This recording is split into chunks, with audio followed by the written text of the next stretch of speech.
Hello, hello, hello, show with no namers. Welcome one, welcome all. Now, can I get an amen?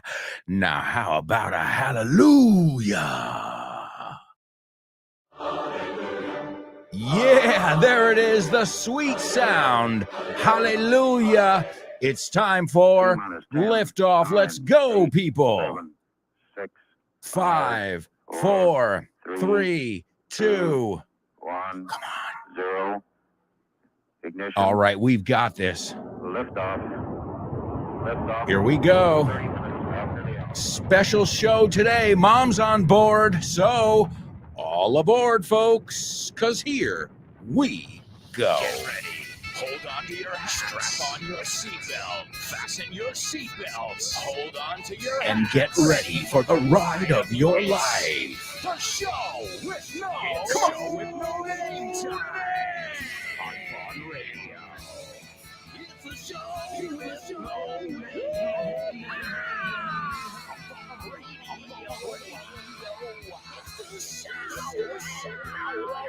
Let's go.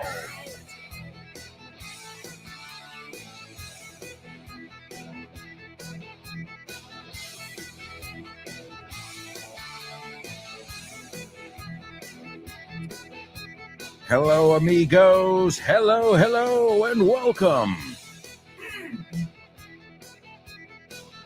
This is another exciting edition of The Show with No Name.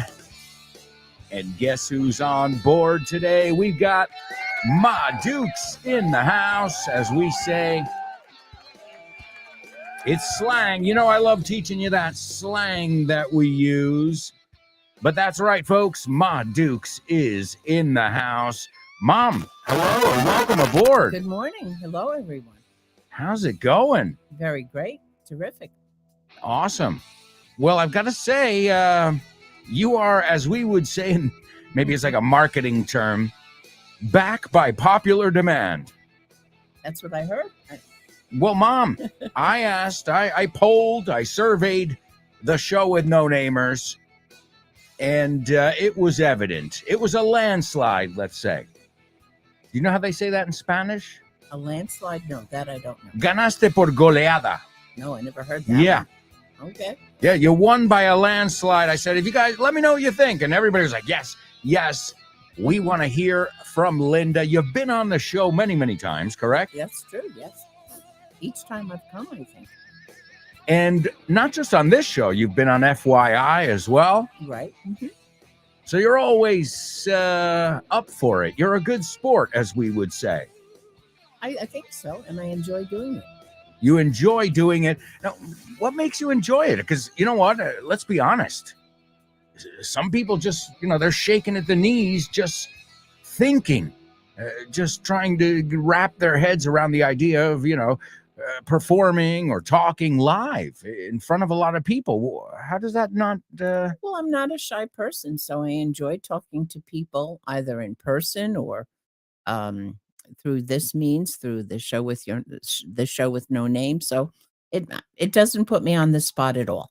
What are you? Wait a second, Mom. You got yourself a totally native. It doesn't put you on the spot.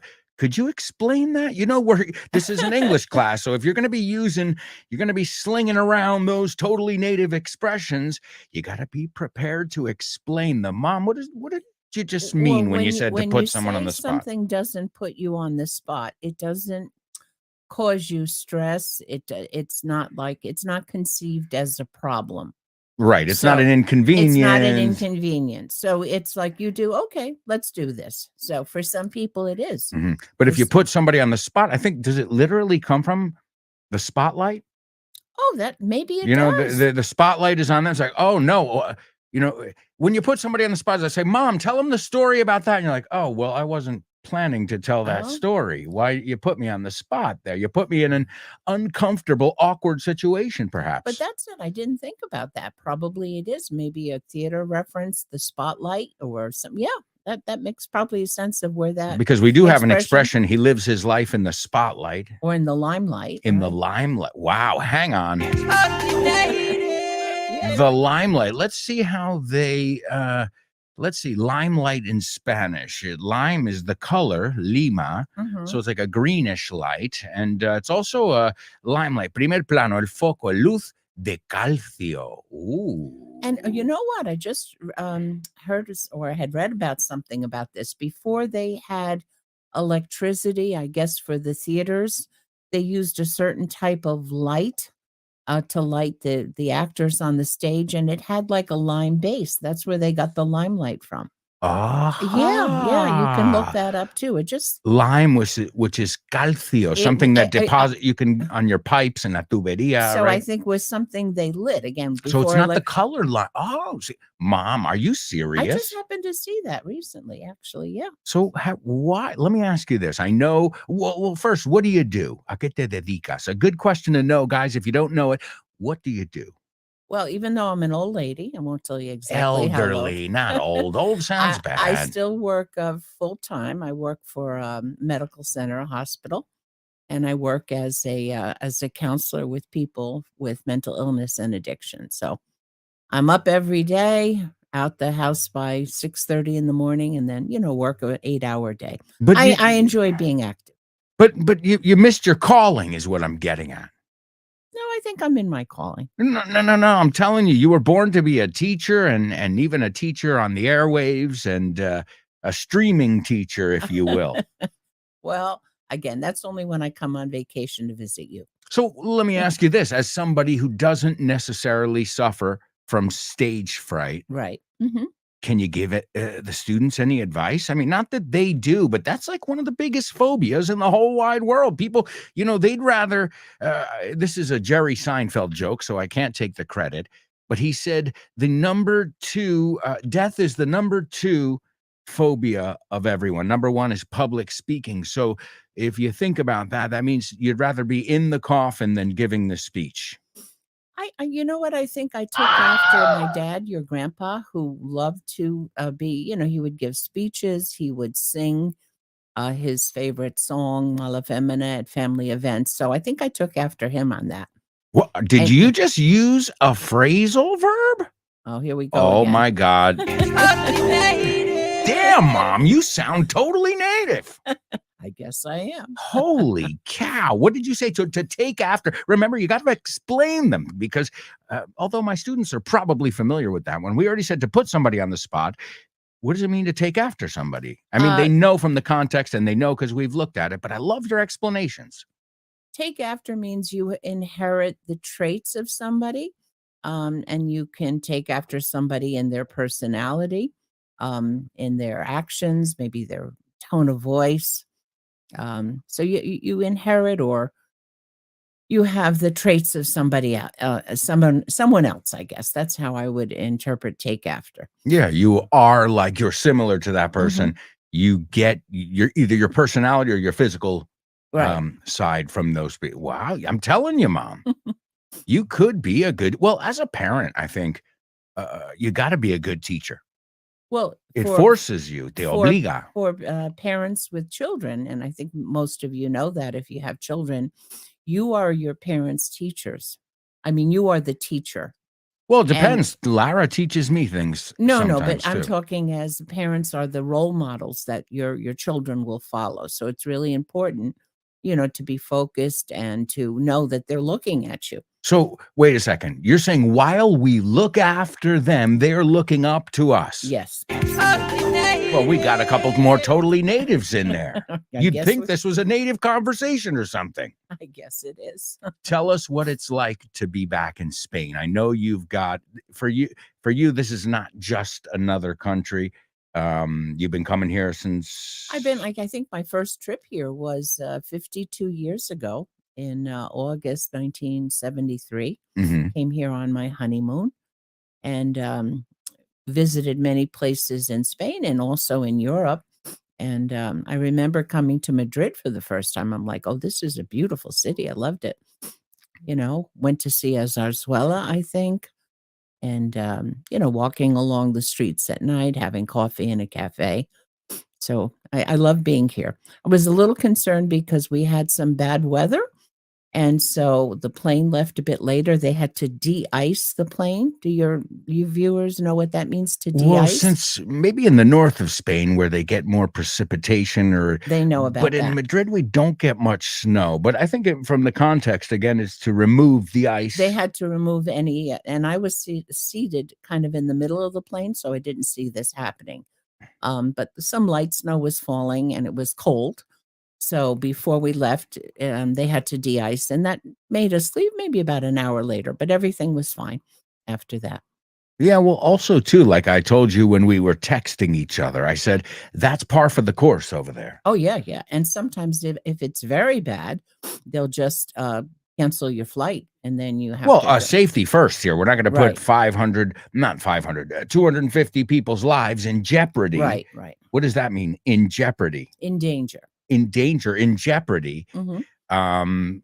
Because we've got to meet our schedules and our deadlines. Right, If right, it's right. unsafe, in fact, just a couple weeks ago, there was, in Canada, it gets even worse. Up north, Up north, yeah, yeah. Canada, Chicago, you guys have it pretty good in New York if you compare it to them. And even though they're prepared for it, there are just some days where you got to say nobody's flying. Nobody's going out. It Mhm. doesn't make sense.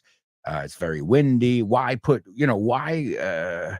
play with the odds? Right, that's true, yeah. Why do that? But you're here safe and sound. Yes. And also we are heading to, where are we heading? Let's see if you remember. We're heading to Gran Canaria. It's not grand, it's gran. Oh, Gran. Yeah, Gran. Canaria. I'm putting it in English, Well, grand. that's all right. Grand Canaria. Grand Canary, then. If we were going to change it to English, Canaria is a Or bird. as I Canario. told my friends, I'm going to the Canary Islands. Ooh, good pronunciation. Islands. Islands. The Canary Islands. And have you been there before, Linda? Yes, last year. I don't know if I'll pronounce this correctly. Last winter, we went to Tenerife.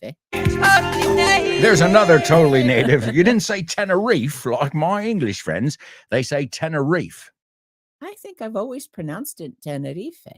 Well, also, you've had a connection to Spain for a long time. Okay, so I guess I say it in the Spanish way. Mhm. Yeah. And you've been all around Spain. I mean, I know primarily you vacation in Madrid these days, or Almeria, but you've been you've been to a lot of different places, haven't Yes, you? I've been to Barcelona. I've been to Granada. Mhm. S- Toledo, I know we were Toledo, there. Mhm. Sevilla. I've been- Segovia too. Segovia, I think Cordoba. What else? Have I've you been to been Malaga. Malaga? Yeah, different places. Yeah. And you were in also what's the island with the monkeys? Oh, it's off Gibraltar. Gibraltar. Oh, That's Gibraltar, yeah. Gibraltar, they call it Mhm. here. You were there as well. See, you've been to more places in Spain than I have. Oh, okay. Have you been to San Sebastian? No, no, What about Santander?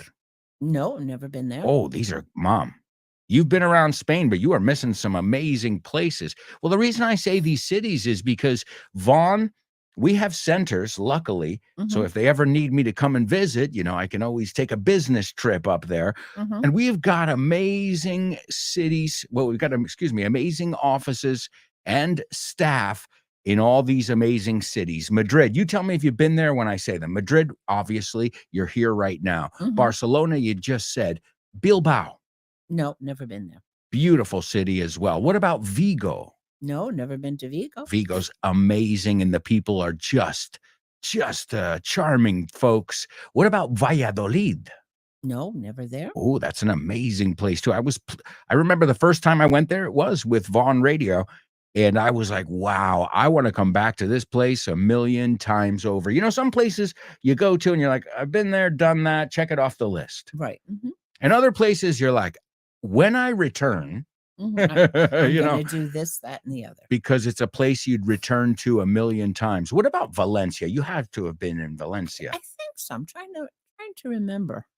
Valencia. Well, we're I think so. I don't remember exactly. we're planning a trip there. I've been, but every time I was in Valencia, I was working. When Vaughn, we used to work with the Universidad Internacional Menéndez Pelayo. So Mhm. we used to work with them.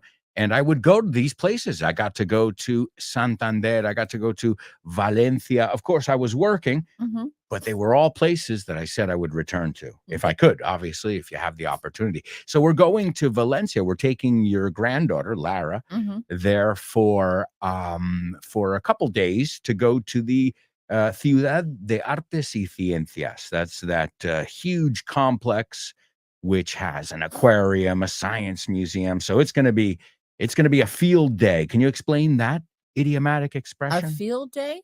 Well, like a field day would be something that would be very educational, where the person is learning. Like again, Lara likes science and learning, and it's quite different to see it in a book or hear the teacher give a class than to actually go to, say, a planetarium and see the projection of the stars and the planets. So, yeah, a field day is a very educational experience for children. Yeah, it's basically, if you think about it, in school, it's not a school day. You go out to the And field, al campo. yeah, So it's like a hands-on day, but also it's an idiomatic expression. I was referring, so that's the literal meaning. The literal is the kids went on a field day today. right. That means that didn't mean they were in the field. It means they were out of the classroom, Mhm. touching things, like my mom said, experiencing Mhm. things, which is much better than just being told about them. Right. Or you could call it a class trip as A well. class trip. But Mhm. what if I say we had a field day? We're going to have a field day. If you say it in that way, I would take it as it's like it's going to be a wonderful day, a fantastic day. Excellent explanation. And the last city. So we said Santander. And have you been to Zaragoza? No, no. Oh, Zaragoza is amazing as well. It's a beautiful, beautiful city. And well, we've got offices in all those different places. And if you'd like to, you guys know you can just stop by in person. You do not need an appointment. You can pop by or pop in. Pop in. Hmm. How would you say it? Pop by or pop in or both? Uh, You can pop in, I you can would pop say I by, would probably use you can pop in. pop Hmm. in. Hmm. Like Mary Poppins? Oh yeah, that's it. She would pop in. She would fly in. But wait a second. Did we just figure it out? Did we just figure out why she's called Mary Poppins? Yeah, She she popped pops into in. their life. Yeah, yeah, maybe that's Are it. you serious? Maybe. Oh my God. An epiphany. Lord Jesus. Mary Poppins Pops in. pops in. Oh my Lord. And she made a difference in the lives of the family that she popped into.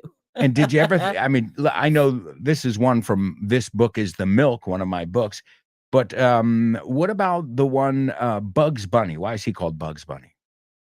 Why is he Hmm. called Bugs Bunny? Let's see if my mom knows why Bugs Bunny is called Bugs Bunny. By the way, you can get this in my book.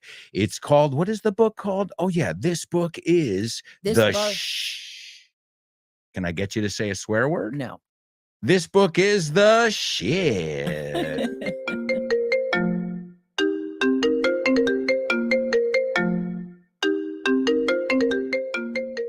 Hey, Damian, what's crack-a-lackin', buddy?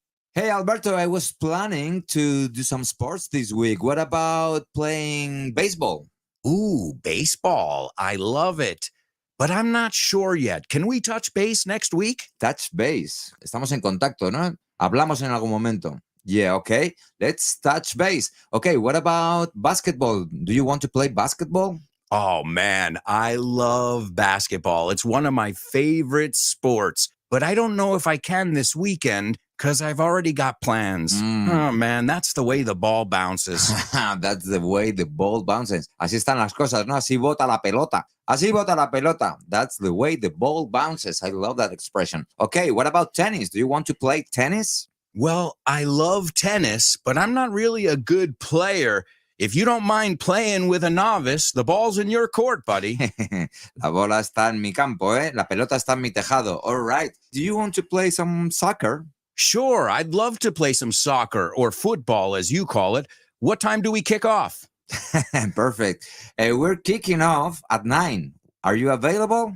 Sure, but I might have to play some golf before with some friends. It's par for the course. It's par for the course. Es lo normal, ¿no? Es lo normalito, lo que se hace. Mhm. Okay, what about billiards? Do you like playing billiards? Yeah, but right now I'm behind the 8 ball. I'm behind the 8 ball. Estás detrás de la bola 8, como que llevas las de perder. Yeah. Wow, a lot of idiomatic expressions here. Muy buenas expresiones. Si es que así da gusto aprender inglés con un profe como Alberto y un poquito de creatividad, tienes This Book is the Shit. El mejor libro para aprender inglés que te has echado a la cara in your life. Píllatelo, vas a disfrutar mogollón de dibujos para que lo aprendas todo fácil, con conexiones lógicas y divertidas. Es la manera más sencilla y más divertida de aprender inglés. No te la pierdas. Damián, you're such a good sport. Te enrollas. You can pick up your copy of This Book is the Shit at Vaughantienda.com. It's the Shit. That's right. It's the shit. This book is the shit. My 5th book. Can you believe that? Wow. Well- What year did you write the first Oh one? my God, Mom. Let me, guys, I'm going to tell you about something my mom always does with me, and it drives me nuts. And we're going to air it out right here on the air, on the show with No Name, with everybody here witnessing it. Siendo testigo. My mom always asks me, what year? How many years ago? And I'm like, I am the freaking worst at that. Mom, I'm really not good at that. I mean, I want to pull my hair out when I have to think. Sometimes I forget my own age, Mom. So there's my mom asking. She always says, "How many years ago? When did you?" I have no idea. Yeah, because I asked A you. long time ago in a galaxy far, far away. Yeah, it's been a number of years. Yeah. 5 books though, but crazy. All right, so you don't know why, going back to where we were, you don't know why Bugs Bunny is it because he's infested with bugs? No, I don't think it's that. No, because you never see him scratching himself or anything like that. No. Is it because he bugs people all the time? Well, that's probably it. That What's up, Doc? that makes sense. Yeah. He's always annoying people. He's bugging people. Mm-hmm. Chomping on his carrot. And he's chomping away on his carrot. There you go, Mom. Great word, chomp, chomp. Chomp, chomp. Chomping would be chewing on his carrot. And you know why he's called, let's get some other characters here. Wile E. Coyote. His name in English, no say, you guys from from the Well, he's very wild. He's very fast. but also, yeah, but it's not wild because his name is not Wildy. It's Wile E. Coyote. Okay, that's the Roadrunner's nemesis. All right, well, wily, somebody who's wily is deceitful. Okay. Oh, okay. Hace tretas, artimañas, trucos, engaños. And what is that show about? He's always trying to trick him and, pull pranks on him. So he's a wily coyote. I never thought about this. Yeah, he's wild because it's not wild. It's Wile Mm-hmm. is his first name. Then his middle initial is E. Wile Coyote. All right, let's see some other ones. What about Shaggy from Scooby-Doo? I think that's pretty evident. Why is he called Shaggy? Mom, I can tell you haven't read This Book is the Milk, This Book is the Milk too, or This Book is the Shit. He's shaggy because of his fur. No, because Scooby-Doo is the dog. he's the Shaggy's the dog. human. But That's- yes, he's got his hair is shaggy. His hair is shaggy. He's just shaggy. He doesn't, he's unkempt, unkempt. to use another word. All right, please tell me you know why Mickey's dog is called Goofy, right? Because he's goofy. Oh, wow. Finally, we got one. Hallelujah. He's goofy. Goofy is goofy. And I know one here. What about? Which, Mickey Mouse originally was going to be called Mortimer Mouse, I believe, right? By Walt Disney. yeah, but there's no, right there, the reason Mickey, there's no name behind it. All right, here's one. Do you know why he's called Bart Simpson? Bart Simpson. It's an anagram. Is that how you call it? When you mix the words around. Okay, no, I don't know. Why. Brat. Instead of Bart, Oh. it's Brat. Okay, See? that makes sense. All right, what about Popeye? Pie. Popeye. He had bulgy eyes. Yeah. His eye. Well, he had an eye that popped out. Mhm. I'm strong to the finish because I eats me spinach. I'm Popeye the Sailor. Man. Well, in Toot, Spanish, toot. they lose that joke because it's Popeye. Oh, In English, it's Popeye. Popeye. What about, okay, please tell me you understand Fred Flintstone. Okay, yeah. A Flintstone would be a rock. That's right. All right, Mom. You're not doing too bad there. I was a little bit nervous at first, Flintstone would be a rock. Yeah. but these are classic cartoons and we can learn just from their names. And George Jetson. There you go. Mhm. All Was- right. Well, folks, we've got to go to a quick commercial break. I hope you're enjoying today's show with Ma Dukes, with my mom. She's the bomb. And she's going to help us go to a commercial break. Mom, when I point to you, can you say stick around in your radio voice? Sure. All right, ladies and gentlemen, we're going to a quick commercial break. We'll be right back with much more. So, Stick around.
hey, amigos, welcome back.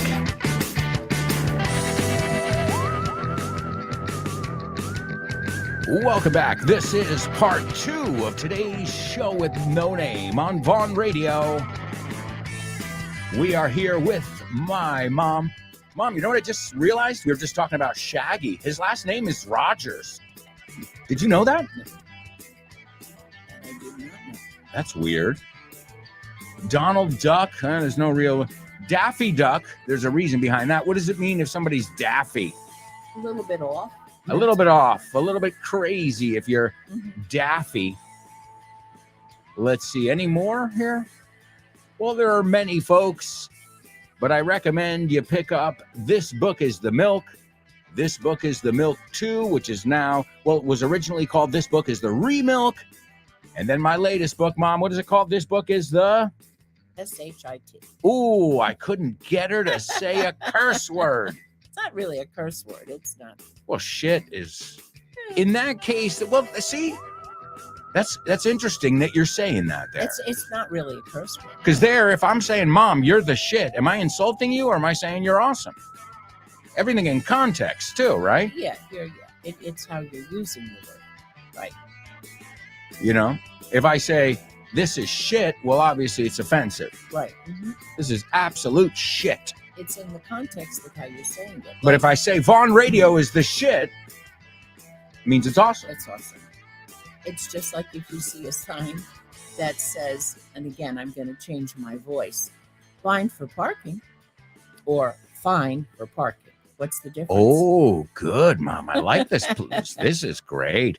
A great play on words. So explain it again. All right. So All right. there's 2 different tones here. She's going to say the same phrase, Mhm. and then you can explain it after, or I can explain All it. right. So All if right. I see a street sign and I'm looking at it and I think in my head, fine for parking, that means park here and there's no problems. But that's really not what the sign says. The sign says fined for parking. And if you park there, you're going to get fined and possibly towed. So do you get it, folks? So fine for parking. It means Sure. which- Perfecto para aparcar. Mhm. Or fine, multa por For park. aparcar. But the word is exactly the same. So you're saying that's kind of like a double trouble. Double trouble. Yeah. Do you want to do the double trouble section?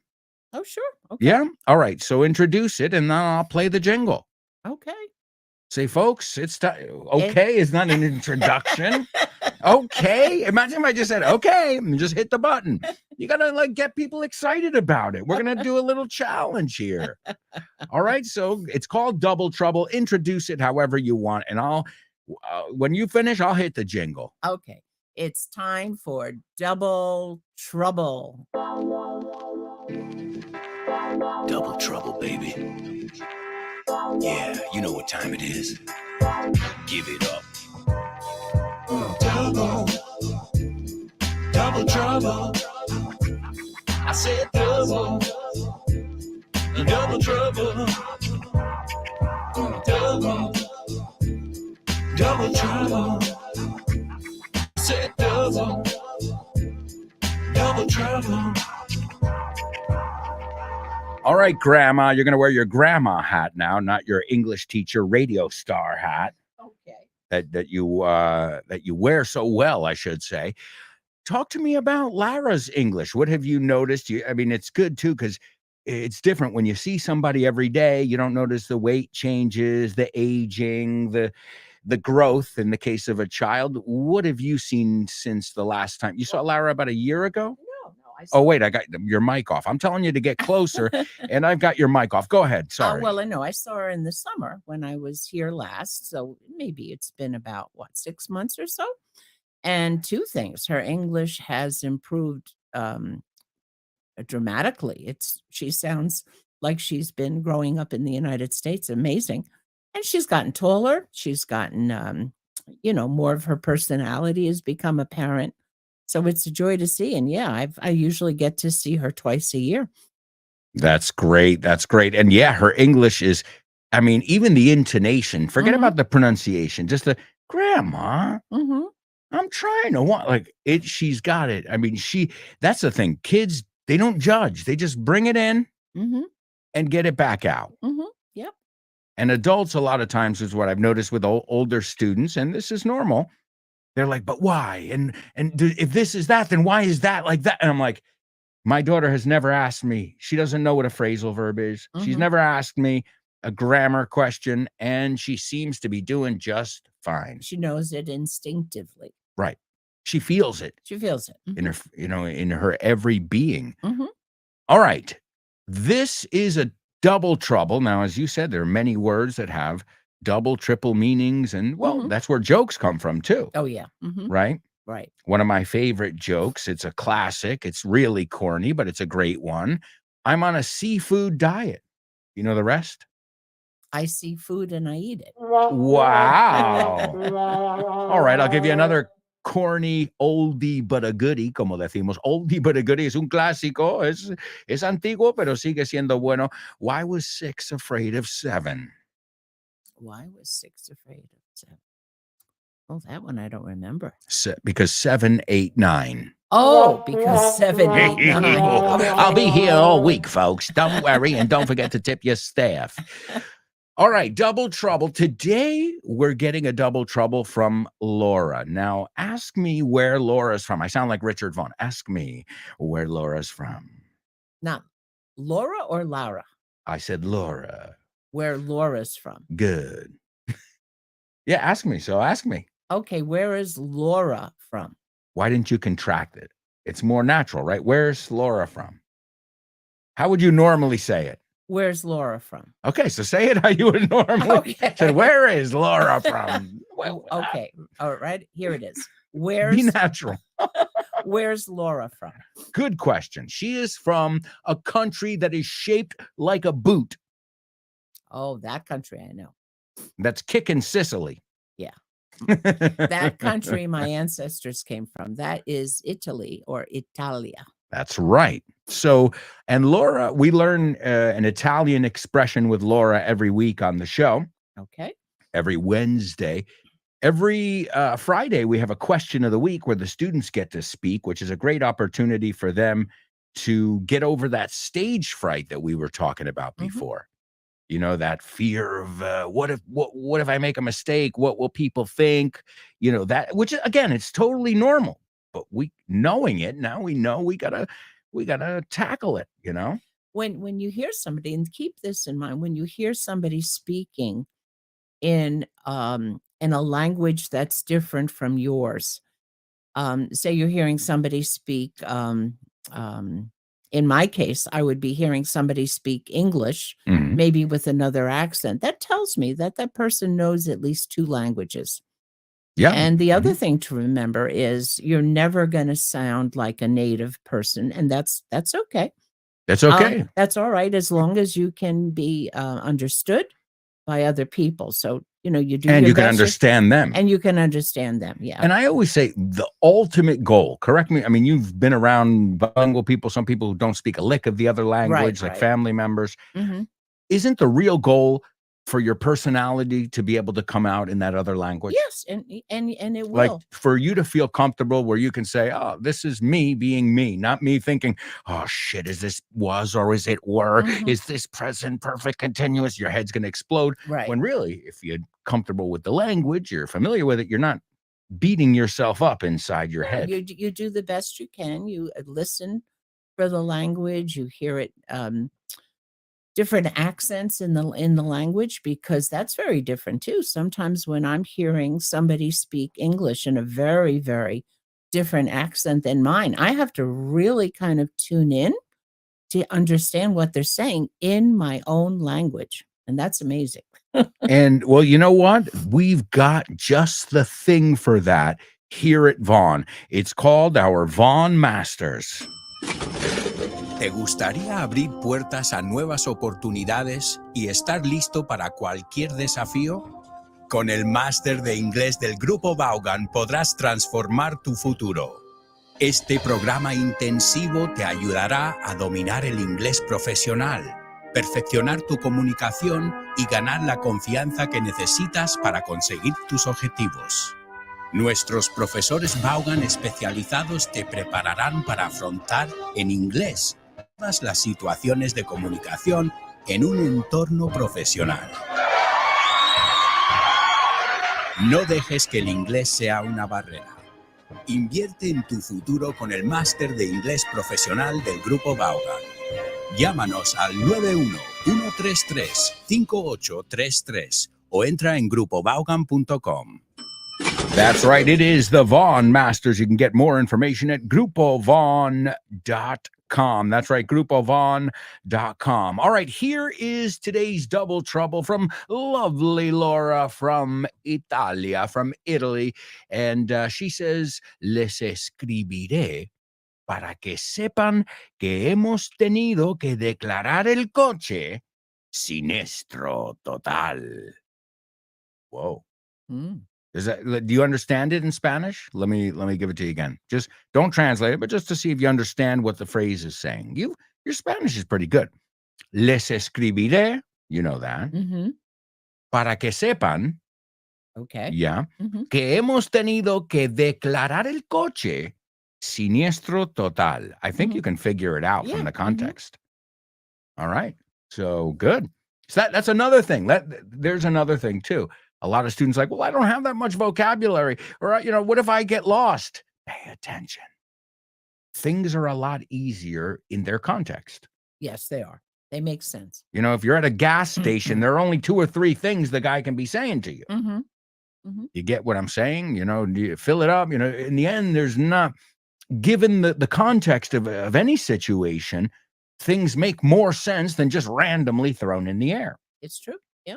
So I tell that to the students a lot. All right. So this is Laura, you can't participate today. FYI. I know you know that, but you've got to use the same word twice, my amigos. And let's give them the translation one more time. Les escribiré. I can't even speak. Les escribiré. Well, that's the thing. You speak 2 languages, and then, when you don't have a good day, or when you're getting tongue-tied, then you do it in both languages too. So you screw up. You speak well in both languages, and you screw up in both, In both languages, languages right? as well. Yes.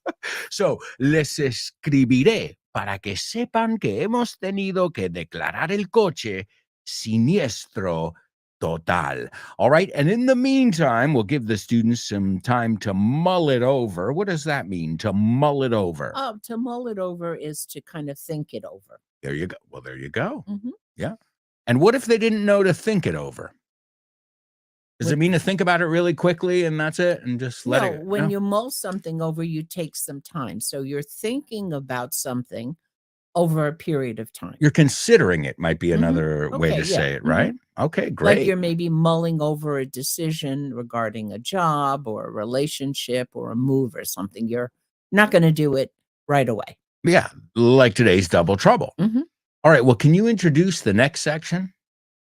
You know what it's called? No? Oh, I was waiting for you to ask me. Okay. It's Let- called the Say What soundbite. Oh, the say what? Okay. So introduce it and I'll hit the button. All right. Stay tuned for Say What. Say what?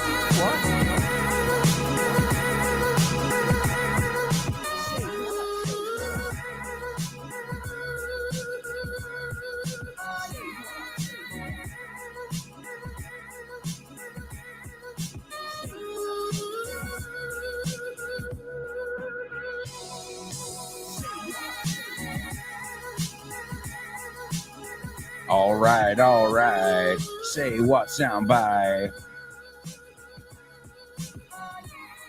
Mom, what was the first TV series or sitcom that you ever saw? Do you remember? Oh, see, now you're asking me something. How am I gonna put you on know the that? spot, huh? Yeah. I'm about to do it again. Okay. No, I have no idea what The that first was. sitcom you ever saw? You don't know? I was little when I was watching TV. All right. Well, maybe what's the first one you have a memory of being like, I like this show?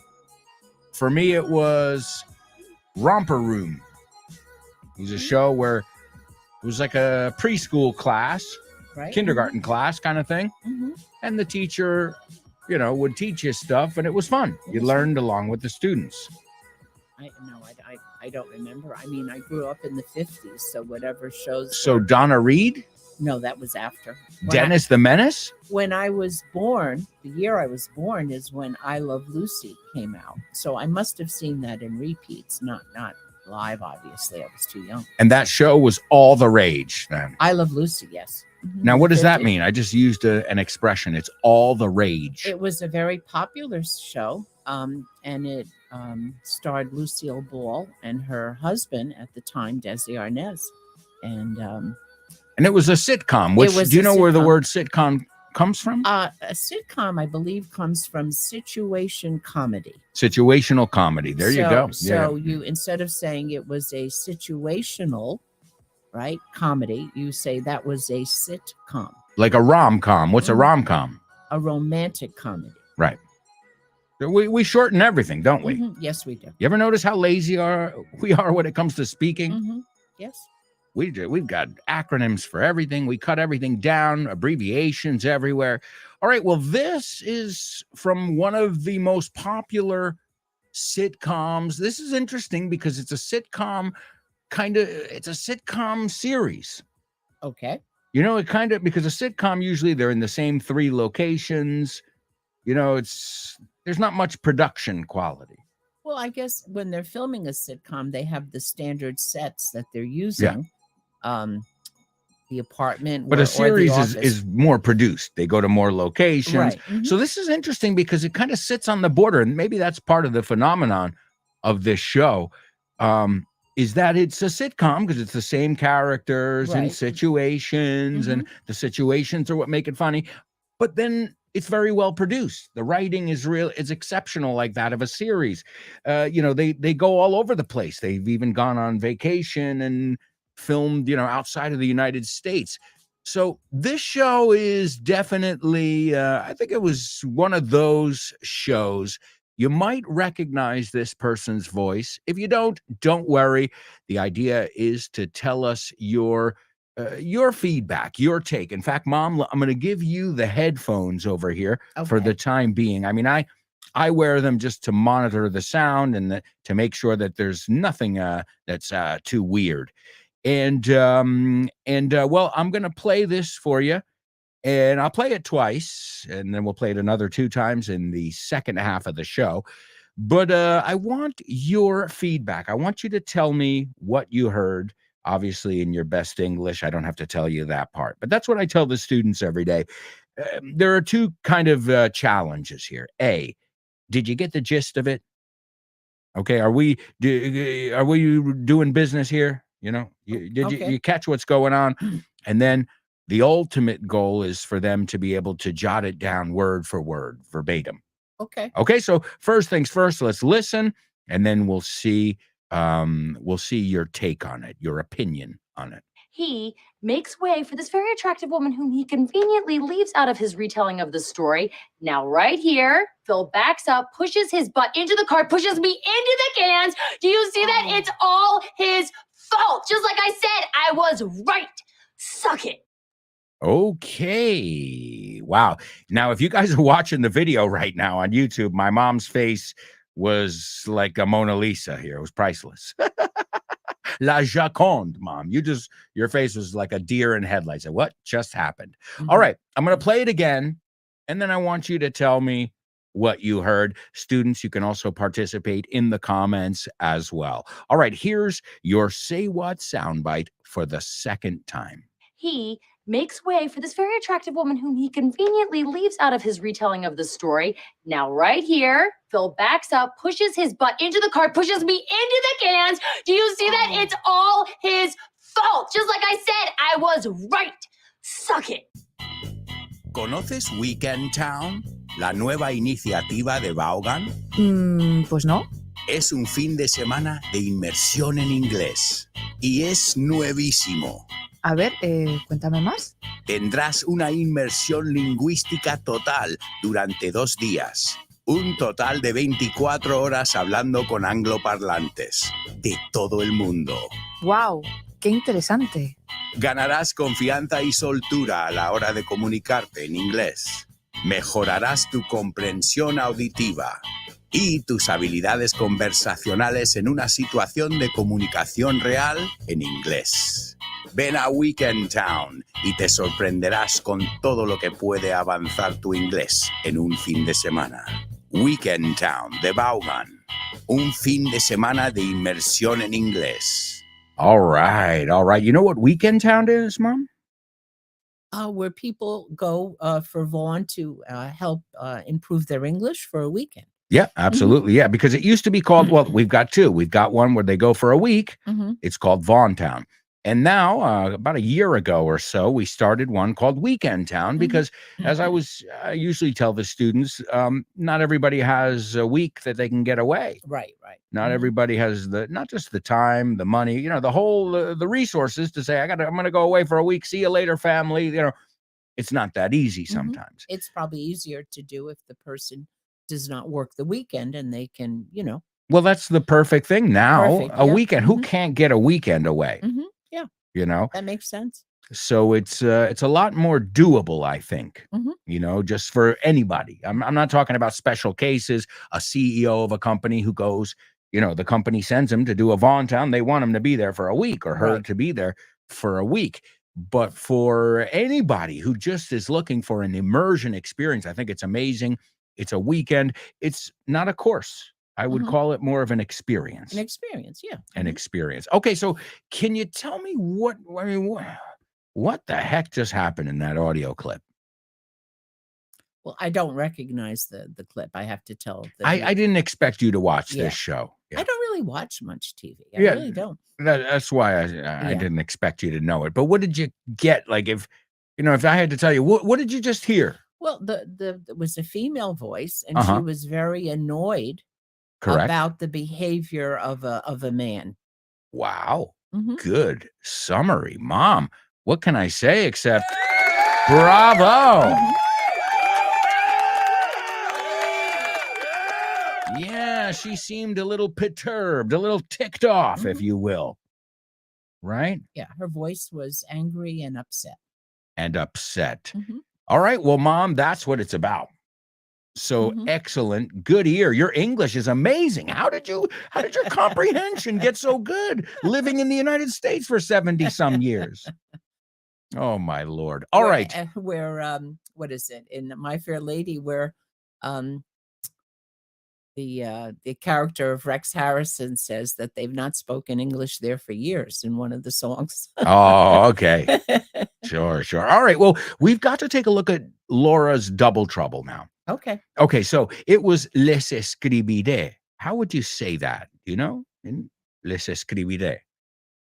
I wrote It's el off. futuro, the future. I will write. Yeah, I'll write them or I'll write to them. Either Mhm. one's correct. Mm-hmm. I'll write them or I'll write to them Mm-hmm. to let them know that we had to declarar el coche siniestro total. How would you say that, Mom? To write off something. To write it off. Also, it reminds me of the Spanish way too. The car was totaled. Mm-hmm. It was a write-off. How would you explain to somebody who didn't know what a write-off is, or the verb? So as we just said, it's a noun. It Mhm. was a write-off, or we had to write it off. Explain the meaning, please. Well, if you say you're in a car accident and your insurance company comes to investigate the car, and the damages are so extensive that they have to write it off, the car will not be able to be fixed. Yeah, it costs more to It fix costs it more to fix it. Mhm. than to keep it going. Right. It was a total loss. You could Or say a if somebody pérdida, right? has, God forbid, like a fire damage in their home, Mhm. and the damage is too extensive, the insurance company says write it off, and then you'll use that money to purchase a new home.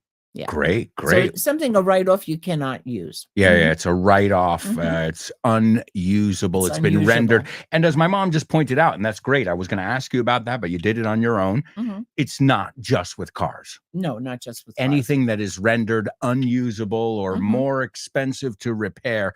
Let's get a nice round of applause for Laura. That was a great one. I'll write them to let them know we had to write off the car. Mhm. Or the car was a write-off, as we Mhm. said. Now, what does it mean, too? I've heard it with taxes. It's a write-off. What Well, does that mean?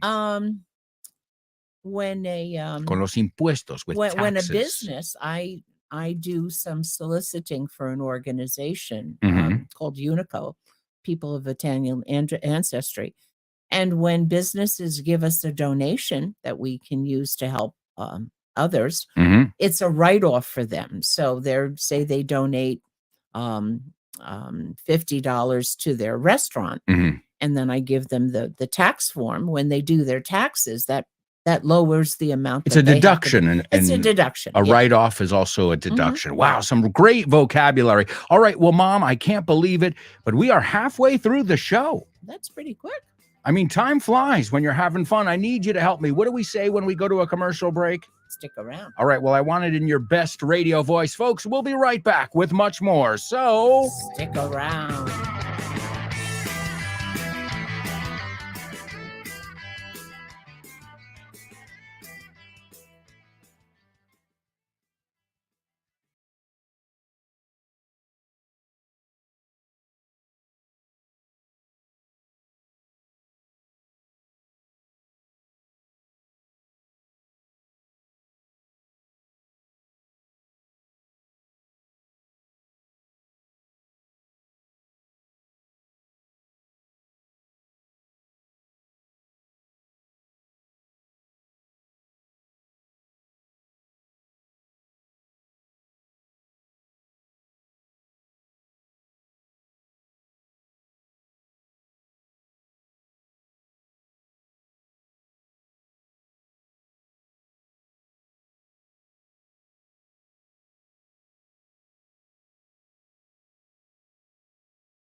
hey, amigos, welcome back. Welcome back. This is part 3 of today's show with No Name. We have an amazing guest. I'm sure you all agree. Mom, great job. Thank you. I roped you into this, didn't I? I kind of expected. Well, what did I? Okay, well, we got to explain stuff. I roped you into this. What does that mean? Like when you are Think of a cowboy. A cowboy who was trying to lasso an animal with a rope, and then they twirl it in the air. Or maybe twirl is not the right. They throw the rope in the air, and then they get it around the animal, and they pull the animal in. So I pulled you in with a rope? Well, not literally. In a figurative sense, I mean. We're not going to be slinging. We're not going to be out there with the cows anytime soon, or the steer. To rope somebody in is to get them to do something. Right. I roped you in, Mhm. but as I always say, you're a good sport. Thank you. What does that mean? Does that mean you're good at sports? You're a good. Let's see. A good sport would be. See, I'm forcing you to think about have the to think. words you say, huh? Well, that's my life, by the way. I can't think something without thinking, what does it mean? Where does it come from? Yeah. Good sport is like you're amenable to do what the person asks you to do. I think that's it. Mom, you are doing a great job, not just as a radio presenter, but as a teacher as well. My mom's always been a good communicator. In fact, she says grace, right? You're the designated grace sayer of the family. Mhm. What does that mean? Grace is grandma's name. Well, when you say grace before a meal, right? That would be like a meal prayer. So if you're with a group of people and say grace, they're not saying literally say the name grace. They're asking to say a prayer. They're asking for God's grace, basically. Yeah. Mm-hmm. Right? And I didn't ask you, what did you think of the hallelujah jingle I got here? Okay. You like it? Yeah. I mean, I think of you a lot of times when I play that hallelujah, hallelujah, hallelujah. From Mozart, right? Oh, you're asking me. You just put me on the spot talking about putting people on the spot. I think is it Beethoven? I think it's Mozart. You'd have to look it up. Right. The Hallelujah chorus, maybe. Well, you know what, Mom? It beats me. What does that mean? Beats me means you can't figure it out. You don't know. Yeah. It beats me is another way of saying I have no idea. Mm-hmm. Right? That word beat is pretty strong, too, because Mm-hmm. I got beat up. We're going to beat it. Again, I'm beat. I mean, how many meanings does the word beat have? It's all in context. Like I said earlier, fine for parking or fine for parking. Or also, have you seen it? There's a meme that says, commas save lives. And it says, let's eat, comma, grandma. Mm-hmm. And then it says, let's eat, grandma. Let's eat, grandma. Mm-hmm. Very different. It's cannibalism. Right. Mm-hmm. Without the comma, you're killing grandma. You're eating her. You have to know where to put your pronunciation. Your punctuation. Oh, punctuation. Yeah, I was like, wait, something sounds weird there. Pronunciation? No, punctuation. I have to tell everybody, I'm allergic to Alberto's cat. So I had to take some medication that makes me drowsy. So I apologize. And if you notice, she's sniffling a little bit. I'm a little bit, yeah. It's not because she's addicted to blow. Right? No, I'm allergic to Kike. She's allergic to my cat. And he's all over the place. He goes in my suitcase. He slept with me part of the night. He's all over. So yeah, well, that's his job. His job is to, walk around his kingdom, so to speak, his jungle. All right. Well, Mom, since we're always playing with words, I figured we could kick off the third part of the show with a section, and I want you to introduce it. The section is called Homophones. So whenever you're ready, introduce it and I'll pop on the music. Let's do homophones. Homophones on the show with no name. It's homophones time, cause homophones rhyme. They sound the same on the show with no name. The show with no name. Homophones on the show with no name.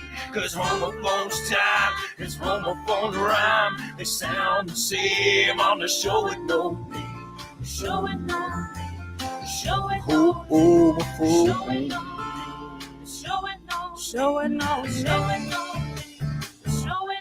name. That's right. It's homophones only on the show with no name. And let's see what we've got for today's homophones.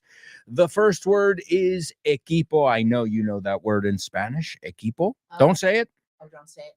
I know you know it in English, obviously, Okay. but I know you're familiar with the word in Spanish. Yes. Equipo. Oh, I didn't turn on your mic. Okay, there you go. Sorry. Okay. Yeah, because I'm used to just turning on mine. So I got to put up both faders, as they're called. Okay.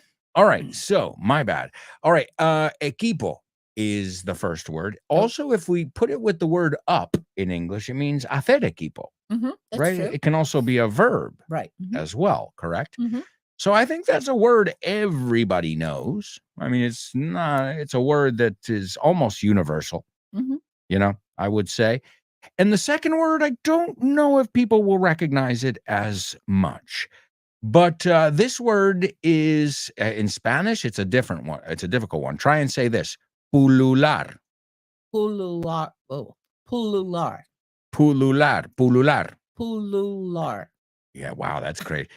Pulular. It means to swarm. Oh, no, I didn't know that word. Swarm, like bees. Bzzz. Mhm. But really, it's used more to say if something is full of something. Okay. Okay. So after his great performance, he was, he had an abundance of. This is the word. Don't say it. Okay. You know the word, correct? Mhm. Okay. So what I want to know is if the students know these two words and if they know if they sound exactly the same or not. Okay. So the first word is equipo. The second word is hacer equipo. Excuse me. It also means hacer equipo if we add the word up, and the second word is pulu Pulular. pulular. Good. O mejor, abundar, bullir de, rebosar de. The one I've heard the Spanish people use the most is rebosar de algo. Rebosar. Rebosar. I never heard that word.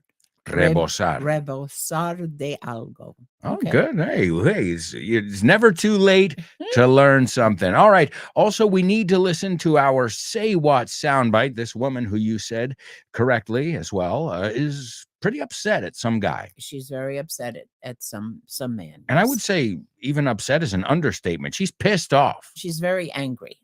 She is not having it, as we say. All right. Well, let's hear this for the third time. And hopefully one of our students will be able to figure it out. Here's your Say What soundbite for the third time. He makes way for this very attractive woman whom he conveniently leaves out of his retelling of the story. Now, right here, Phil backs up, pushes his butt into the car, pushes me into the cans. Do you see that? It's all his fault. Just like I said, I was right. Suck it. Howdy, Richard Vaughn here, founder and host of Vaughn Radio. Meet my amazing team. Hello there, this is Julia from the Let's Get Random show. Let's navigate life together, practicing our English. Hi, this is Kyle Miller. I present the Drive Time Show every day at 6 o'clock on Vaughn Radio. Hi, this is Jimena. Y yo soy Nacho. And you can listen to us every day on Test Your English A las 12:30. at 12:30. Tune in! This is Fitz from No Excuses. Let's get ready to rumble. Come rumble with me on No Excuses. This is Chris with Frankly Speaking. The doors open every night at 7:30. Let's talk soon. Hi, this is Dave Boyes from The Salad. Join us every day, live at 5. Hey, it's Alberto Alonso from the show with no name. And don't forget about Rob, Andy, Ruby, and Tino. Download our free app, Vaughan Radio or Vaughn Radio, and learn English with all of us on the go. That's right, folks. It is the Vaughn Radio app. It's the best way to make sure you can always catch your favorite Vaughn Radio programs. All right. So, Mom, that was the third listen of our Say What soundbite. Now we need to check these homophones. Okay. And the way we usually, solve this part of the show, this section, is by saying the words. Because if I say them, then there's no debate. It's like the word caballero, knight, and knight. Mm-hmm. If I say them, just listen and you'll say they sound exactly the same. Mm-hmm. So what I'm going to do is have you say the two words. Okay. All right. So the first one, let's use it in context. Well, let's say it and then give me an example with the word. Okay. Okay. So the first word is equipo. Team. Team. Give us an example so the students can hear it in context. Real Madrid is a soccer team from Madrid, Spain. All right, Real Madrid. I'm glad you didn't call it Real Madrid. No. Real Madrid. That's a fake one. All right. So Real Madrid is a team from Madrid. And let's put it all together now. Let's say el equipo rebosaba de talento. So the team was with. The team was teaming with talent. The team was teaming with talent. Do they sound the same, those words, to your ears, Mom? Yes. All right. Well, great job, students. And it's a great way to remember it. The team was teaming with talent. The first one is spelled T-E-A-M, and the second one is spelled T-E-E-M. So, and speaking of spelling, you know what time it is, folks? Time for our, can you say, spelling bee? Time for spelling bee. Spelling bee. Spelling bee. Spelling bee. Spelling bee. Spelling bee.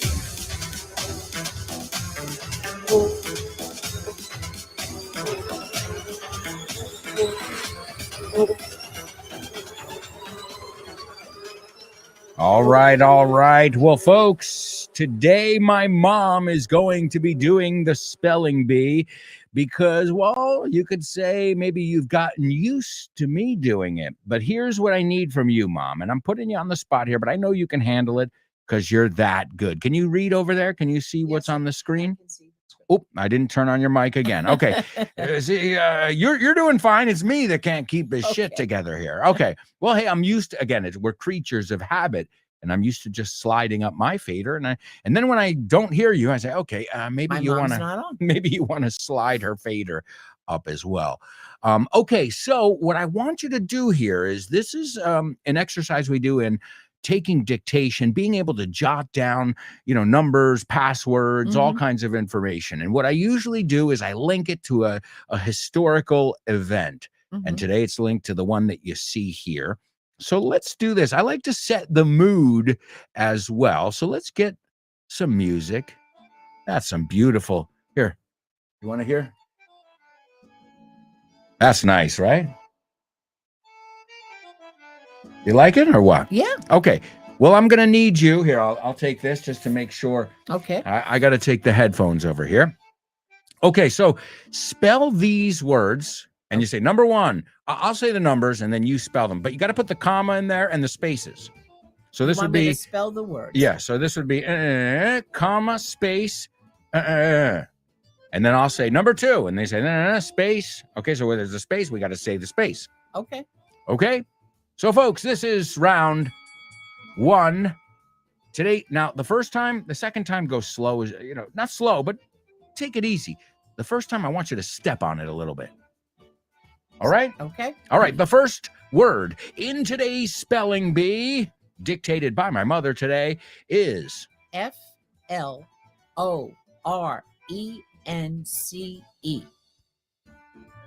No. No. Remember the commas. Comma. Space. I-T-A-L-Y. Number two is G-R-O. No, it's not G-R-O. Go back. Number two. Space. No, so let's start number two again. G-I-R-O-L-A-M-O space S-A-V-O-N-A-R-O-L-A space. No, number three. So there's no space there. We just go to three. Okay.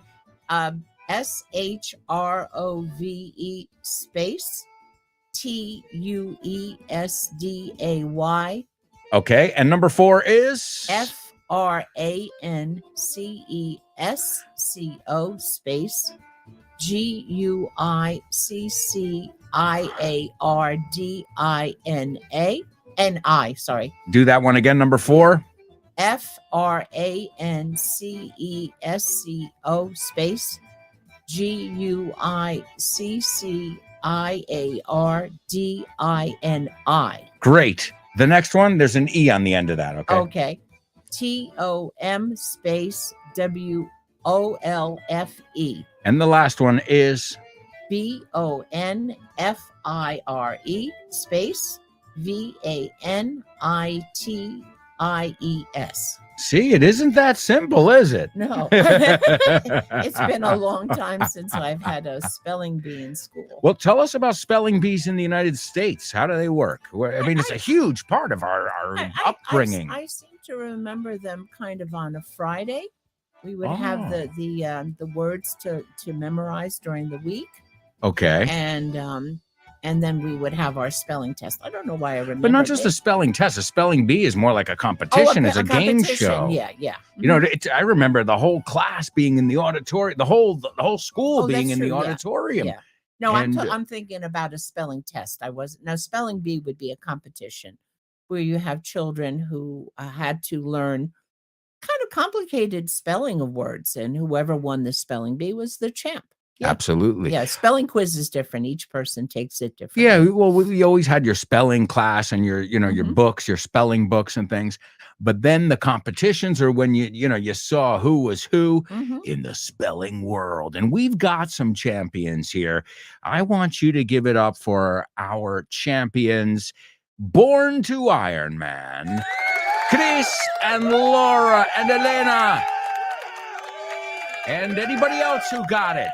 I have a feeling, I have a hunch that many of them got it. All right, well, Mom, what we do now is we do a second round. The good thing about the second round is take your time, go easy, there's no rush.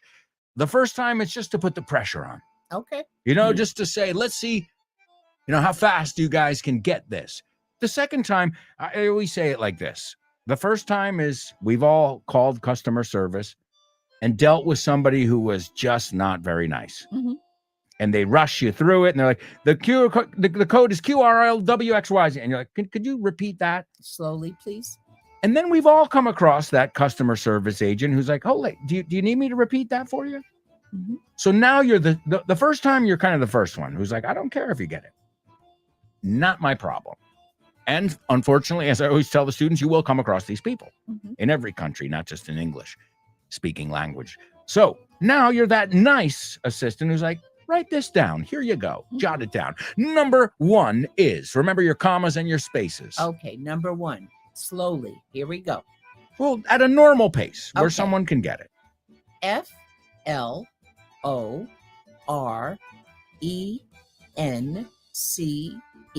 comma, I space ITALY.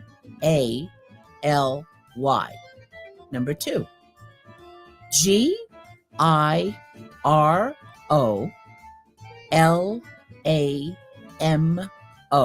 space SAVONAROLA space. Number 3. Number 3. SHROVE space TUESDAY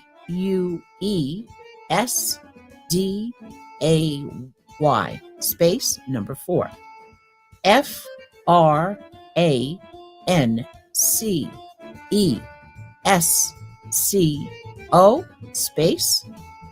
GUICCIARDINI space. Number 5. TOM space WOLFE space. And number 6. BONFIRE space VANITIES.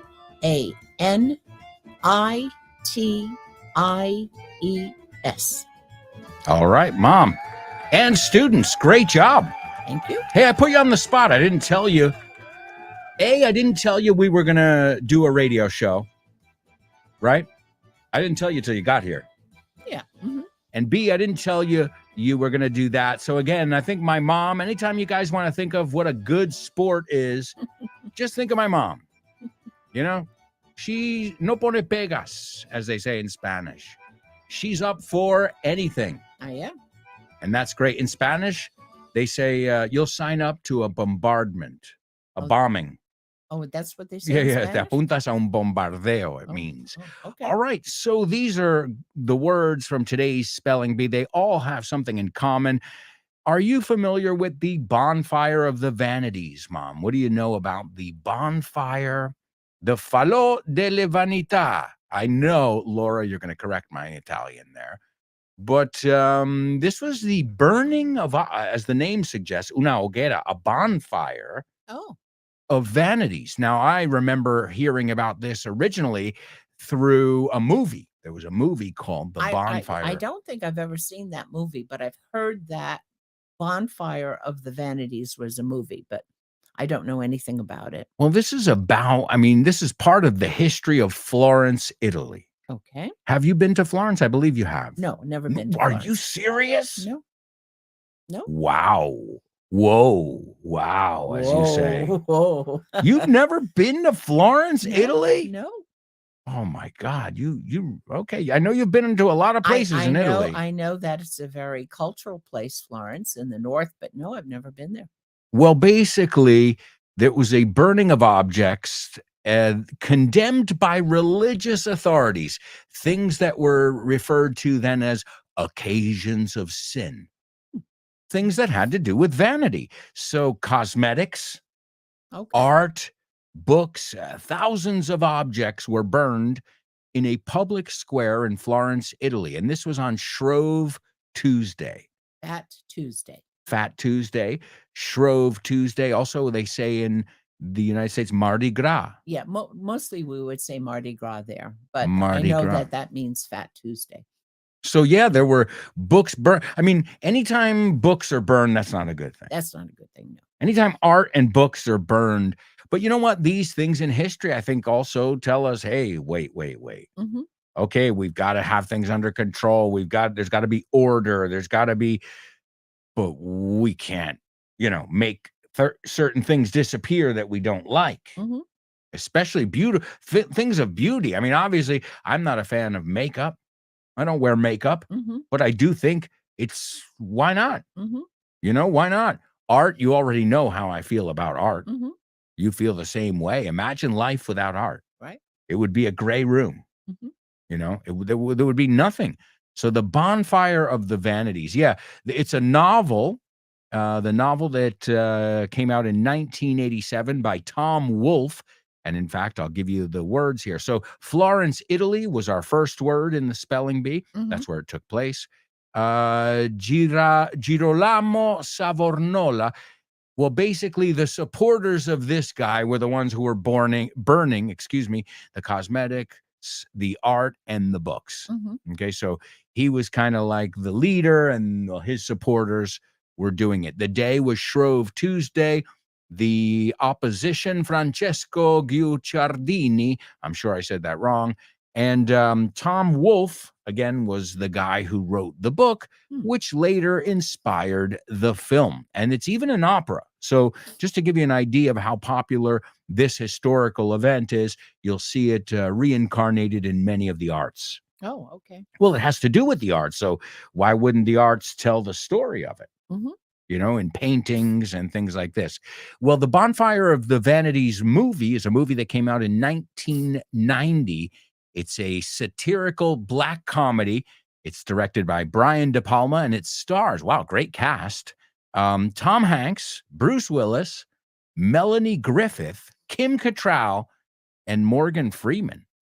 All very talented actors. But the film, now I'll go on to read this. That doesn't mean anything. It doesn't mean you have a good team, the word we looked at before. Even though the team was teeming with talent. Yes, the team was teeming with talent. The film was panned. What does that mean? Panned by critics. That means the film was disliked by the critics. Yeah, it was panned, and it underperformed at the box office. as well. All right. Well, Mom, we've got to go to a quick commercial break, so I'm going to need your help again. You know what we say. When I point to you, say it for me, say it with me, and we'll get going to our final commercial break. Ladies and gentlemen, we'll be right back. So stick around.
Here we go. Hey, amigos. Welcome back. Welcome back to part 4 of today's show with no name. We are here with my mom. I can't believe it, Mom. I mean, the show always flies by, but today even more so. It does. You know, you're doing a really good job. Thank you. And as I said before, back by popular demand. So just, I want to be the one to convey it to you, to transmit it to you. My friends, my students, the show with no namers absolutely love you. And they had nothing but praise and lovely things to say about you. And that's why you're here right now. Not just because I think you're a great communicator. And I thought this could be a special moment that we could have together during your visit, but also because they said they wanted to see you. So do you want to say anything to them? Well, I would say to everyone who is listening, make sure you practice your English each day. Again, don't worry about the accent being perfect. Listen to Alberto's show naturally. Listen to any other native speakers, either in a TV show or a movie, and you will learn. Learning takes place all the time. But also, aside from English advice, if you wanted to tell them, you know, guys, thanks for the support. Great, you know. Thank you for supporting me, and I will enjoy every time I visit Alberto. I will enjoy being part of the show with no name. Great. Thank you. Show with no namers, as I always say, you are part of the family. All right. Well, we've got a lot of stuff to cover here in our 4th and final part of the show. So we need to listen to our Say What soundbite again. This is the 4th listen. So everybody listen carefully, and we'll see if somebody can jot it all down. He makes way for this very attractive woman whom he conveniently leaves out of his retelling of the story. Now, right here, Phil backs up, pushes his butt into the car, pushes me into the cans. Do you see that? It's all his fault. Just like I said, I was right. Suck it. ¿Qué tiene que ver la Universidad de Oxford con Vaughan? Pues muchísimo. Es una alegría anunciar que Vaughan ha sido certificado como centro examinador de Oxford Test of English. A partir del próximo mes de marzo 2023, podrás hacer los exámenes de Oxford Test of English en los centros de Vaughan.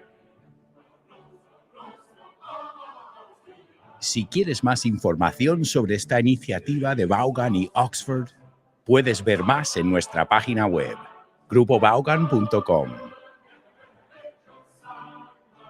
O bien síguenos en redes sociales para más información. Oxford Test of English. con Vaughan.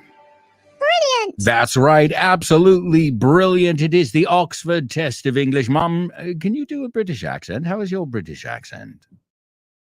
Let's see. Tell us. Oh, first I've got to turn on your microphone. Well, just, wouldn't want to lose the habit.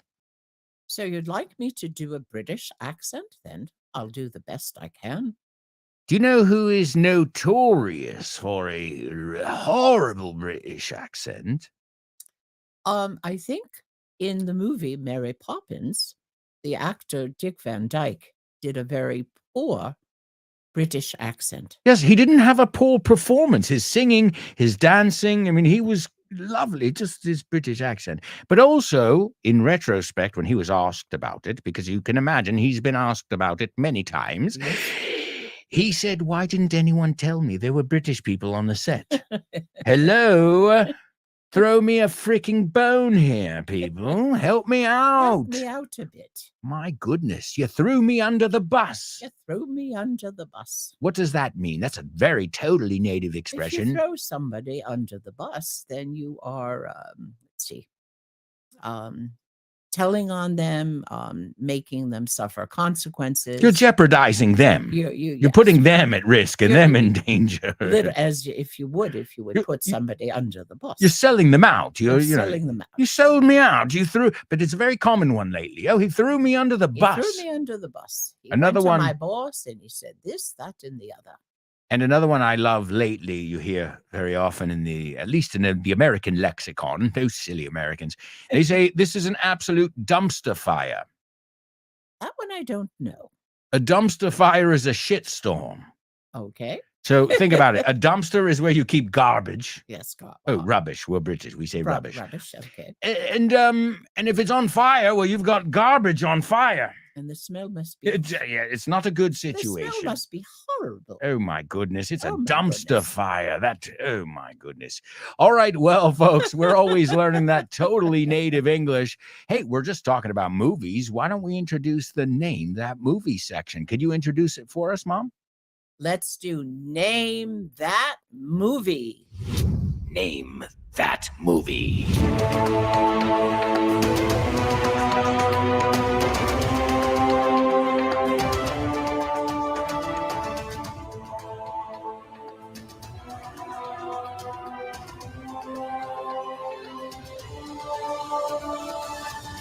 All right, amigos, it's Name That Movie only on the show with no name. And Mom, have you seen any good movies in the last year or so? Anything that stood out to you? Oh, yes. I went to see the Bob Dylan movie. Okay. What was the name of that? Timothy Chalamet, right? Yes, he does Bob Dylan. I can't think of the movie now. Well, maybe it's called Bob? No. Bobby Zimmerman? No. That's his real name. It's not really Bob Dylan. It's Robert Zimmerman. You can call me Zimmy. You can call me. Anyway, I can't think of the name of the movie, but it's excellent. Really, you recommend it? Well, yes. Great. And I'm a huge Dylan fan myself. Mm-hmm. So that's got to be awesome. All right. Well, aside from reading out our spelling bee questions here today and other things that I've put you on the spot, and you're doing, as I said, you're doing a great job here. In fact, let's give some applause for my mom. Now I'm going to ask you to act. Okay. I already did the British one for you. But first, what I want you to do here is I want you to read the trailer here. Okay. And I want you to read it, though, in a trailer voice. Oh, okay. Okay, so give us your best radio voice, because we see if any students can figure it out just by the synopsis. Go ahead. Rambo parody in which Topper Hardley leads a rescue team into Iraq to save Iraqi war prisoners and all of their previous rescue teams. Wow. Wow. Whoa. Wow. So Rambo parody, a parody of Rambo, right? Could we also say spoof? Yes, spoof and parody would be the same.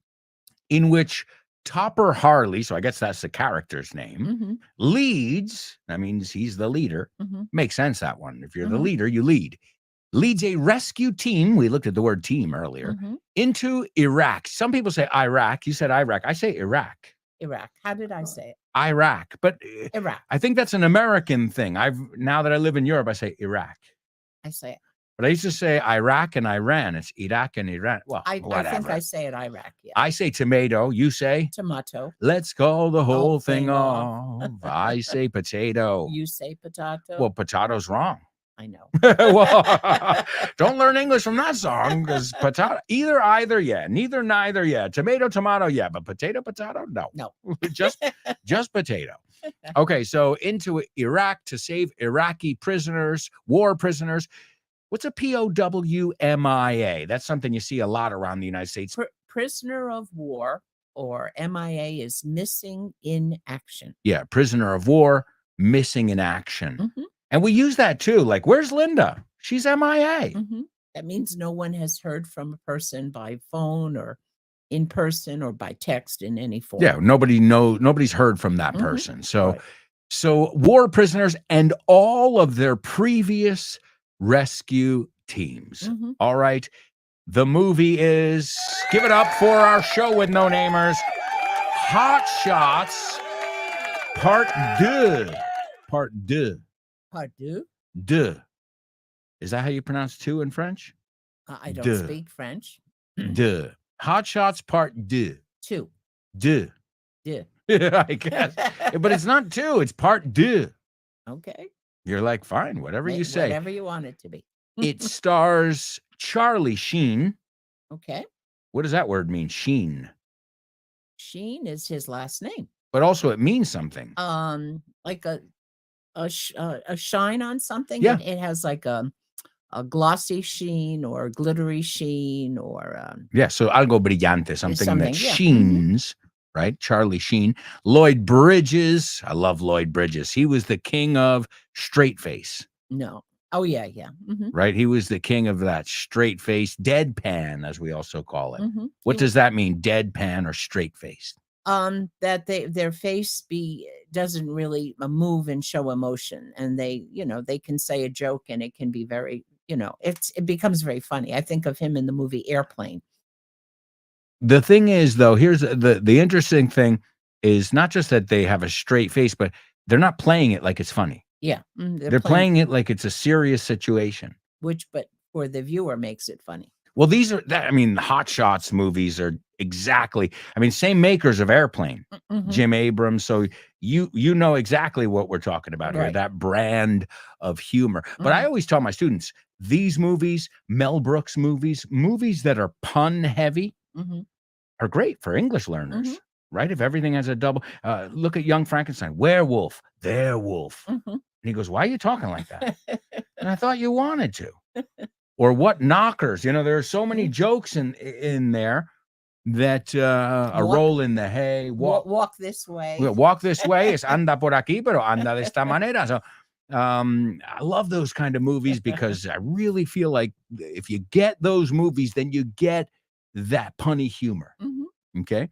All right. So do you want to be Topper, or do you want to play more like, all right, you want to play the guy who's confident, or you want to play the person who is kind of sobbing and having a difficult time? I'll let you choose our casting here. I'll do the sobbing one. Okay, but you got to get into character here. Okay. Okay. So I'm Topper and I say Harbinger. What does that mean? Harbinger. His last name means something. A harbinger is something to come. Yeah, a sign. A sign Una or something señal, to come. presagio. Mhm. And his name is Harbinger, and he's a pilot, a fighter pilot, un caza. Okay. I won't say anything else. Okay. It's not a positive sign. All right, so Topper Harley says, Harbinger, I was right, wasn't I?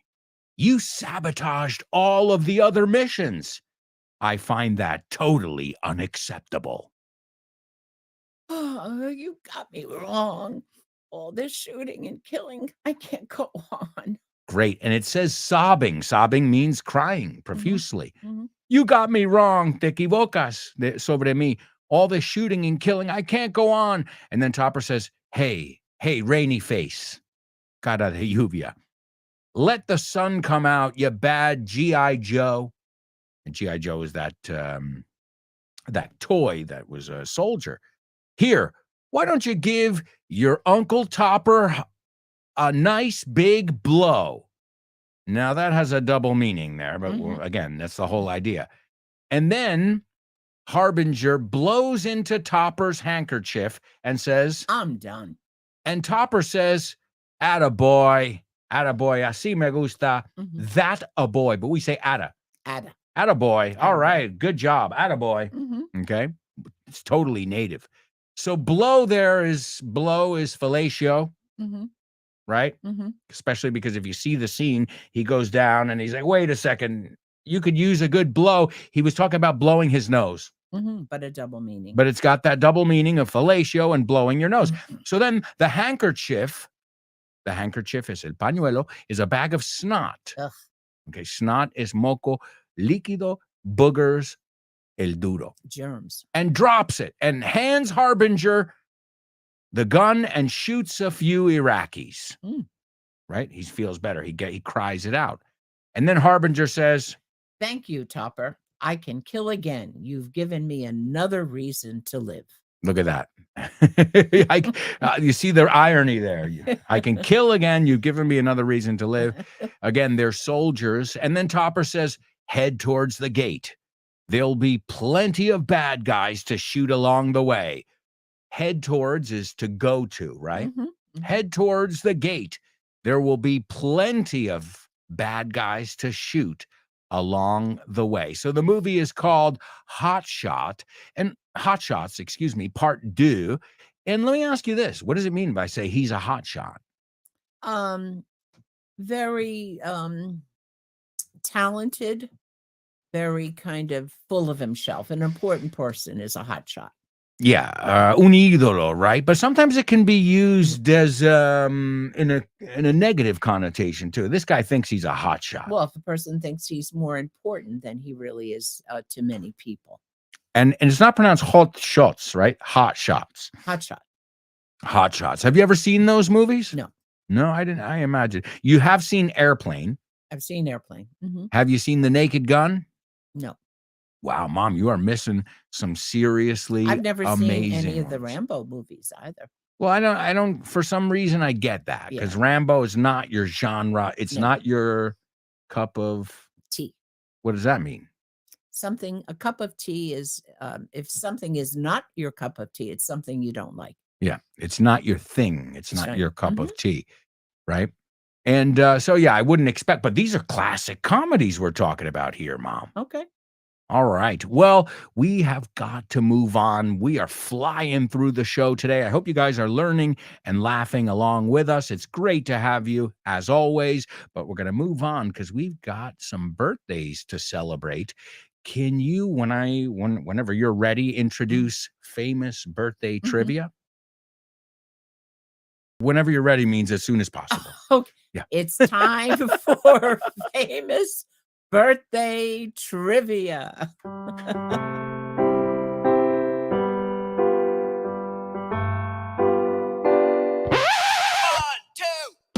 Famous birthdays for you. Famous birthdays for me. Famous birthdays for everyone on the show with no name. Oi, oi, oi. Birthdays for him. Famous birthdays for her. Famous birthdays for everyone on the show with no name. That's right. It's famous birthdays here on the show with no name. All right, let me tell you these people, Mom. I don't think you might know one of them, but we'll leave this one to the students. Okay. I think. All right. The first person was born today in 1966. An American rapper, producer, and actor. He goes by his stage name. So nobody, if I were to tell you his name right now, which is Anthony Terrell Smith, I think most Americans would not know who that is. No. Now, if I said his stage name, people would know, especially people from my generation. He's got a raspy voice. What does that mean? A voice that is Gravelly, like gravelly, raspy. not a clear voice. Yeah, it's raspy. And he's got the song Wild Thing. Dun, dun, dun. Wild Thing. Dun, dun, dun. It's a song that was huge, Mom, when I used to watch MTV and you wouldn't let me. Yeah. Yeah, that. And he also has another one, Funky Cold Medina. These were hits that I think when I was a youngster, I don't know what age, but when I was a youngster, these hits were everywhere. Okay. They were absolutely everywhere, and they've been remixed tons of times. His two biggest hits, again, Wild Thing and Funky Cold Medina. You'll recognize the hooks. The hooks are the addictive parts of the song. Okay. The parts that are catchy, I should say. All right, number 2. This person was born in 1945, and he's an Australian director, producer, and screenwriter. He did the Mad Max franchise. Have you ever seen those, Mom? No, I've never seen those either. Yeah, that's not your cup my of tea. thing. It's a dystopian action adventure. Nope. What about Babe, the one with the pig? No, I never saw that either. No, that's a No. great one. No. The Witches of Eastwick? No, What about Lorenzo's Oil? no. Wow. And what about Happy Feet? That one I've seen. Oh, wow. I was starting to get worried here. I'm like, well, you've never seen anything by this director. And then obviously he did Happy Feet too. And then he did he's the Mad Max guy. So if you know Mad Max, then you definitely know him. And last but not least, she's from the popular series Modern Family. I've never seen that. As I said at the beginning, I didn't expect you. In fact, we listened to her voice today in our Say What soundbite. She Okay. plays Claire Dunphy. She's been in many movies as well. She was in Happy Gilmore with Adam Sandler, Multiplicity, Joe Somebody, Horrible Bosses, The Fallout, and many, many more. So those are our famous birthdays in order. Tone Loc. His name is Tone Loc. Tone Loc. And those songs, I know you know them, Wild Thing and Funky Cold Medina. Number 2, George Miller. George Miller, the Australian director, producer, and screenwriter. And last but not least, Julie Bowen. Julie Bowen. And that's going to bring us to our Say What soundbite. This is Julie Bowen in Modern Family playing the role of Claire Dunphy. Okay. She plays a strong wife whose patience is, as you can see, wearing thin. Wearing thin. Okay. And she says, basically, there's an argument that they're having that he bumped into her in the supermarket and then she fell and it was his fault. And he's saying she fell by herself because he didn't touch her. Mm-hmm. And so she got the videotape from the supermarket, from the grocery store. And now they're watching it and she is proving, she's trying to prove her point. So she's a bit, I guess you could say, hard-headed. Yes. She's like, oh, no, I've got the videotape. So she's kind of commenting the play-by-play. Right. The play-by-play is ¿Qué está pasando en cada jugada? He makes way for this very attractive woman. Abre camino. No, he lets her pass for this very attractive woman. And I think that's part of the part why she's angry. Okay. You made way for her and pushed me over. Not good. And he goes, whom he conveniently leaves out of his retelling of the story. He doesn't mention the attractive woman in his version. Now, right here, and she pauses it. She says, Phil backs up, pushes his butt into the cart, and pushes me into the cans, the display of cans. Oh, no. Las latas. Do you see that? It's all his fault. Just like I said, I was right. Suck it.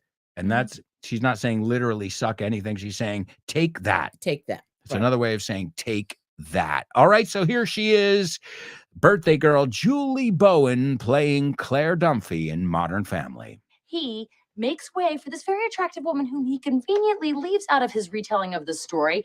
Now, right here, Phil backs up, pushes his butt into the cart, pushes me into the cans. Do you see that? It's all his fault. Just like I said, I was right. Suck it. Hi, hello, Alberto. I think the song is... No? Sorry, bye. Name a lyric, name a lyric, name a lyric, name a lyric only on the show with no name, the show with no name, the show with no name. Name a lyric only on the show with no name, the show with no name, the show with no name. It's name a lyric only on the show with no name. great job. Show with no namers. I hope you enjoyed the show with my mom. Mom, did you have a good time? I had a very nice time. Very good. Well, we are going to go, since I've got my American mom from the good old US of A, we're going to take a look at a country song today because, well, country's now popular worldwide, but there was a time it was only popular in the US of A. And this is a name I think everybody knows, Garth Brooks. Garth Brooks, you know his name. I don't know if you know too much of his music. I don't really know country music. What do you mean you don't listen to country music? No, I don't really know country music. Well, the song is called Friends in Low Places. Okay. I got friends in low places where the whiskey drowns and the beer chases my blues away. I'll be okay. Let's take a look at the lyrics and we can sing it together. This is definitely a sing-along song. Blame it all on my roots. I'm going to try and do the twang. Blame it all on my roots. Blame it all on my roots. Mis raíces. I showed up in boots. Me presenté en botas. And ruined your black tie affair. Your formal event. I ruined your formal event. The last one to know. The last one to show. I was the last one to know about it. I was the last one to show up. I was the last one you thought you'd see there. So basically, he just made an ass of himself, and he's apologizing. But he's saying the reason he was late is because he was with his friends in low places where the whiskey drowns and the beer chases my blues away. All right, Mom, we're going to say goodbye with a little country music. Okay. Thanks for being here. Thank you. Blame it all on my roots. I showed up in boots, ruined your black tie affair. The last one to know, the last one to show. I was the last one you thought you'd see there. And I saw the surprise and the fear in his eyes when I took his glass of champagne. I toasted you, said, honey, we may be through, but you'll never hear me complain. Sing it. Oh, I got friends in low places where the whiskey drowns and the beer chases my blues away.